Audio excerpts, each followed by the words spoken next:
In life, people will distinguish you from a certain thing. Either it's how you look or what you do. People will appreciate it. Sadly, this can die down. So here are 10 car brands that have totally lost their mojo. BMW. Throughout the 20th century, BMW were kings of cheap performance. Legends such as the 2002, E30 M3 and M1 are only a few fine examples of driving pleasure. Today, BMWs are driven by douchebags.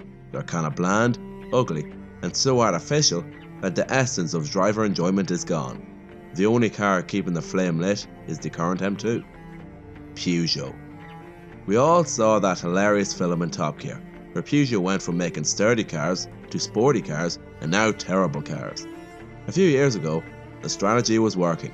People actually bought their cheap and terrible cars, but in recent years, rivals such as Dacia are slowly kicking their arse, and Peugeot still have a few reliability issues, but I guess so does Dacia. Volkswagen. VW are the kings of the automotive kingdom. Admit it. They've mastered the balance between low price, luxury and reliability, no matter which brand under the umbrella you turn to. They seemed like a trustworthy friend. However, since the 2015 Dieselgate scandal, people have lost trust. Cars with fixed tech on them have been turned to shit, and now everyone's anti-diesel and pro-electric. Thanks VW, you did us proud. Mitsubishi. In the 1990s, Mitsubishi were on top. They had some marvellous creations such as the Eclipse, 3000 GT, Galant, and of course, the Evo. They were on a roll, but suddenly there was a meeting. At this meeting, the attendants agreed that they would stop making awesome cars and make aging mediocre turds. Best of all, these sporty legends will be replaced by hybrid crossovers. Lamborghini.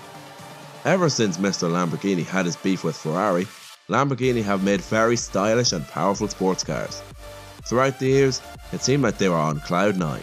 However, behind closed doors, Lamborghini were struggling. They moved from company to company until being bought by Audi in 1998. Here, their mojo disappeared. Lambos are now more tame, easier to live with, and everything Lamborghinis of the past weren't. Today, Lambos are just big TTs. There, I said it. Fiat. After many years of struggle, Fiat finally found their groove. Kinda. Fiat now relies on the little 500, and the fancy 500X, and the horrendous 500L. Fiat once made sporty coupes and nice sedans, with the help of tuners apart. Today, it almost seems that they're not even trying. Even the MX-5 base 124 Spider is underwhelming. Lotus. Some of the most basic and exciting British sports cars are Lotuses.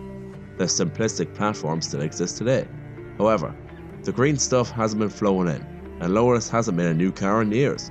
Happily, Chinese maker Geely have bought Lotus, so hopefully this can be a return to form. Nissan. In the 90s, Nissan's lineup had marvellous creations such as the 300ZX, Skyline and Silvia. Today, there is the epic but aging GTR and 370Z, and don't forget the fantastic Duke. Nissan teases us all the time about a new Silvia and whatnot, but don't worry, Nissan believes that the Duke will fill the void that is the young drivers market.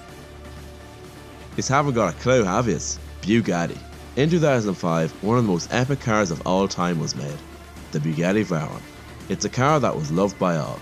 Its monstrous W16 engine and 1001 brake horsepower were stats unheard of at the time and still unmatchable today. However, it was a one-trick pony. It could do 267 miles an hour in supersport form, but that's really it. The Chiron is much sleeker, but still the same one-trick pony as the Veyron. Honda. In the 80s and 90s, Honda had the epic Integra Type R, Civic Type R, and the marvellous NSX. They were VTEC masterpieces.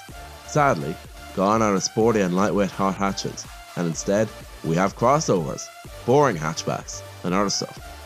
Like the F1 team, modern Hondas are quite underwhelming, with the exception of the new Civic Type R and the new but still kinda mediocre NSX.